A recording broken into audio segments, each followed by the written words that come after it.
Hello and welcome to my channel Sandeep Jain classes. आज हम class 12th English literature की book Prudence की third poem on Shakespeare 1630 by John Milton की study करेंगे, इसे एनालाइज करेंगे। ये पोइम जॉन मिल्टन के द्वारा महान कवि शेक्सपियर को ट्रिब्यूट देने के लिए, उन्हें श्रद्धांजलि देने के लिए लिखी गई है। इस पोइम का फॉर्म एक प्रकार से एपिटाफ, जिसे हम मृत्यु लेख या श्रद्धांजलि लेख या स्मरण लेख कहते हैं, उस रूप में ये लिखी गई है और ये महान कवि को उसी रूप में श्रद्धांजलि प्रदान करती है। और कवि ये कहते हैं कि कोई भी व्यक्ति है, जैसे शेक्सपियर है, उन्होंने अपनी लिटरेरी ग्रेटनेस के द्वारा जो ऊंचाई प्राप्त की है या अमरता प्राप्त की है, उसको कमेमोरेट करने के लिए कोई फिजिकल मोन्यूमेंट की कोई आवश्यकता नहीं है। भौतिक संरचना बनाने की, कोई कब्र बनाने की, समाधि बनाने की, मकबरे बनाने की आवश्यकता नहीं है, क्योंकि वो उस ग्रेटनेस का मुकाबला नहीं कर सकती है जो शेक्सपियर ने अपने ड्रामा, अपनी पोइट्री के द्वारा प्राप्त की थी और लोगों के, अपने पाठकों के और अपने जो साहित्य को पसंद करने वाले जनता है, उनके दिलो दिमाग में उन्होंने जो स्थान बनाया था, उसका ये मुकाबला नहीं कर सकती। तो वो जो अमरता जो उन्होंने प्राप्त की है लोगों के दिलो दिमाग में रहकर, वो फिजिकल मोन्यूमेंट के द्वारा प्राप्त नहीं की जा सकती है। तो शेक्सपियर ने अपनी रीडर्स की मेमोरी में जो अपना स्कल्पचर बनाया है और जो एक मार्बल सेपल्चर्ड जो बनाया है, वो इतना हाई स्टैंडर्ड का है कि बड़े बड़े जो राजा महाराजा हैं, वो उस तरह की प्रसिद्धि प्राप्त करने के लिए लालायित रहते हैं, वो भी इससे ईर्ष्या करते हैं।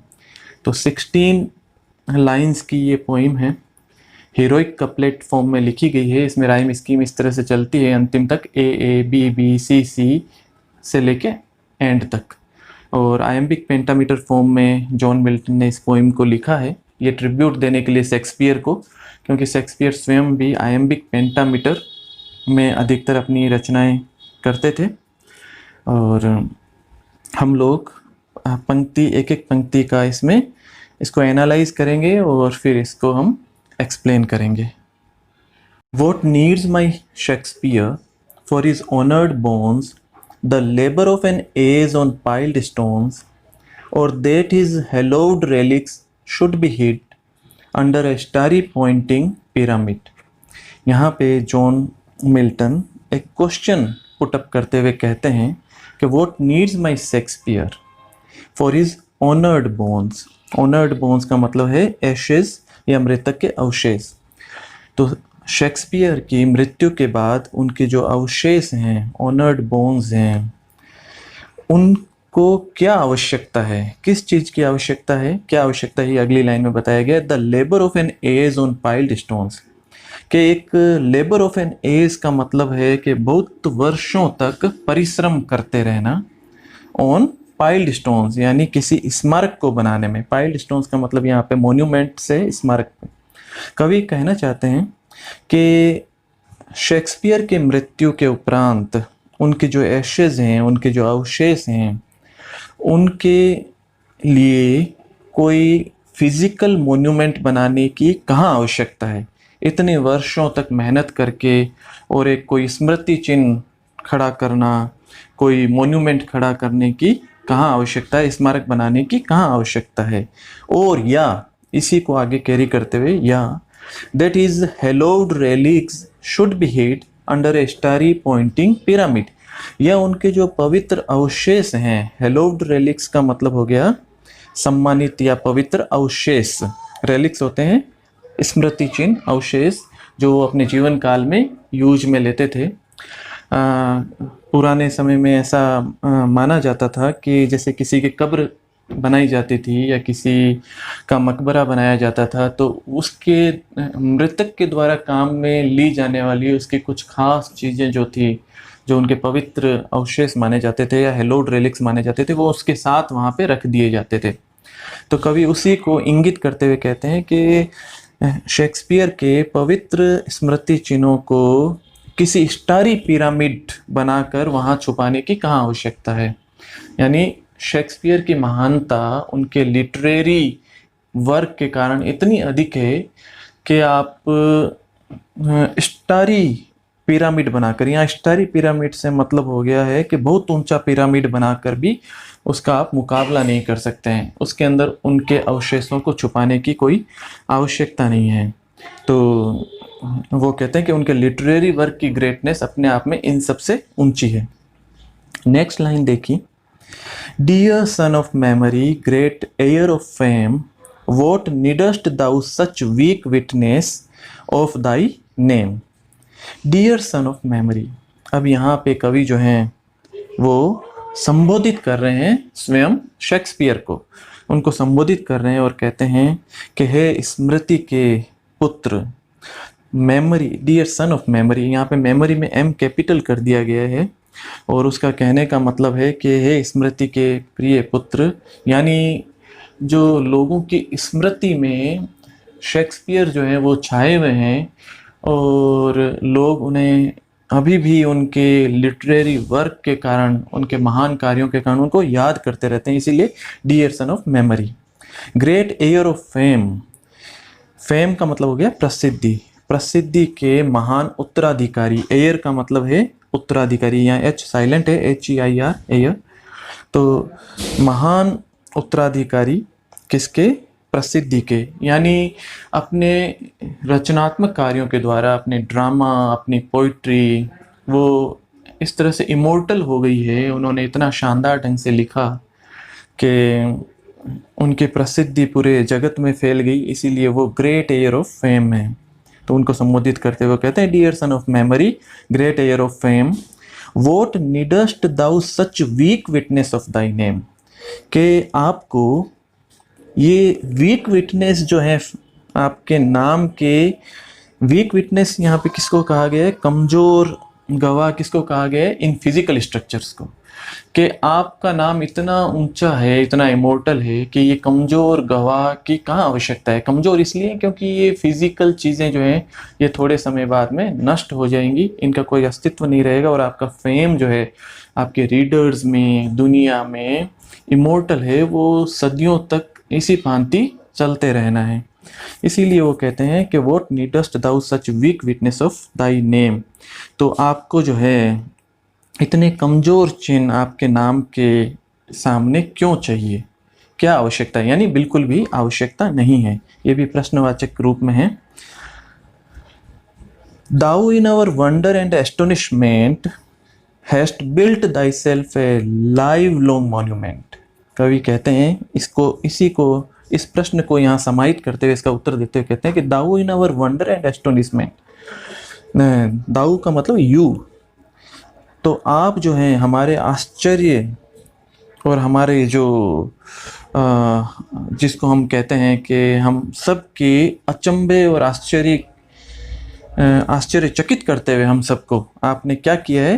Heist built thyself a livelong monument. आपने जीवन भर के अपना मॉन्यूमेंट पहले से ही स्वयं ने बना दिया है। यानी आपका जो कार्य है और आपका जो पूरा जीवन है उसी ने, आपके लिटरेरी वर्क ने आपका एक लाइव लॉन्ग मॉन्यूमेंट बना दिया है। और जो रीडर हैं उनकी स्मृति में जो आप हो वो अपने आप में एक लाइव लॉन्ग मॉन्यूमेंट है। For whiles to the shame of slow endeavouring art the easy numbers flow and that each heart hath from the leaves of the unvalued book those Delphic lines with deep impression took. For whiles to the shame of slow endeavouring art. Slow endeavouring art के यहाँ पे दो अर्थ हैं। पहले अर्थ के बारे में हम बात करते हैं। स्लो एंडेवरिंग आर्ट का मतलब धीरे धीरे और प्रयत्न करके की जाने वाली कला, ऐसी कला जिसमें थोड़ा प्रयत्न करना पड़ता है, जो धीरी है।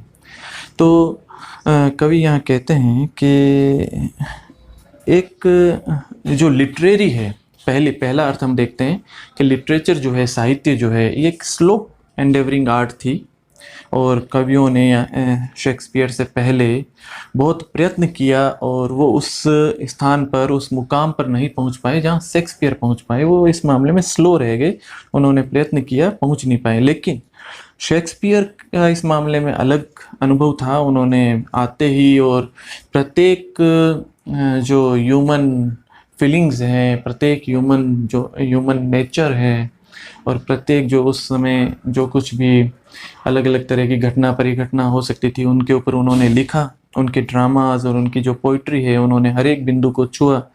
तो thy easy numbers flow and that each heart hath from the leaves of the unvalued book those Delphic lines with deep impression took. तो उन कवियों की तुलना में जो स्लो थे, इनकी जो रचनाएं हैं वो तुरंत महानता की ओर अग्रसित होने लगी, तुरंत जनता में प्रसिद्ध होने लगी, और हर एक बिंदु को इन्होंने छुआ, हर एक विचार को इन्होंने रखा, और इतनी गति से और इतनी तीव्रता से इन्होंने महान रचनाएं लिखी कि बहुत जल्दी अपना स्थान इस लिटरेरी फील्ड में इन्होंने सबसे ऊपर बना लिया। लिखा है and that each heart hath from the leaves of the unvalued book. Unvalued का बुक का मतलब यहाँ पे इनवैल्यूएबल वर्क्स हैं, बुक्स जो हैं, अमूल्य जो कृतियां हैं उससे हैं। तो जिस किसी हृदय ने आपकी इन कृतियों को पढ़ा, इनको जाना, या आपके ड्रामाज जो हैं उनको स्टेज होते हुए देखा, उन सब के ऊपर डीप इम्प्रेशन पड़ा, गहरा प्रभाव पड़ा। Those Delphic lines with deep impression took. और उन जो डेल्फिक लाइंस ने, उन उत्कृष्ट जो पंक्तियां जो आपने लिखी थी, उनका गहरा प्रभाव हर एक हृदय के ऊपर पड़ा। तो यहाँ कहने का तात्पर्य ये है कि इनकी उत्कृष्ट लेखन कला और अभिव्यक्ति की कला, कहने की कला, और अलग अलग जो कौशल थे इन्होंने यूज किए लिटरेचर में, उसके कारण ये बाकी सबसे तुरंत आगे निकल गए। एक स्लो एंडेवरिंग आर्ट का दूसरा अर्थ ये हो सकता है कि हम जो फिजिकल मॉन्यूमेंट तैयार करने चाह रहे हैं, जिनको बहुत सदियां लगती है या वर्षों लगते हैं, तो वो भी एक स्लो एंडेवरिंग आर्ट है। वो भवन निर्माण का कार्य है, भवन निर्माण कला। उसकी तुलना में आपने जो है अपने जीवन के अंदर जो कृतियों की रचना की, उससे आप तुरंत प्रसिद्ध हो गए, और आपके वो एक लोगों के दिलो दिमाग में एक लाइव मॉन्यूमेंट जो तैयार हो गए, वो उस पुरानी जो भवन निर्माण की कला जो स्लो है उसको शर्मिंदा करने वाले हैं। तो ये दो अर्थ यहाँ पे हो सकते हैं। आगे देखिए, then thou our fancy of itself bereaving dost make us marvel with too much conceiving, and so sepulchred in such pomp dost lie that kings for such a tomb would wish to die। अंतिम चार पंक्तियां हैं ये।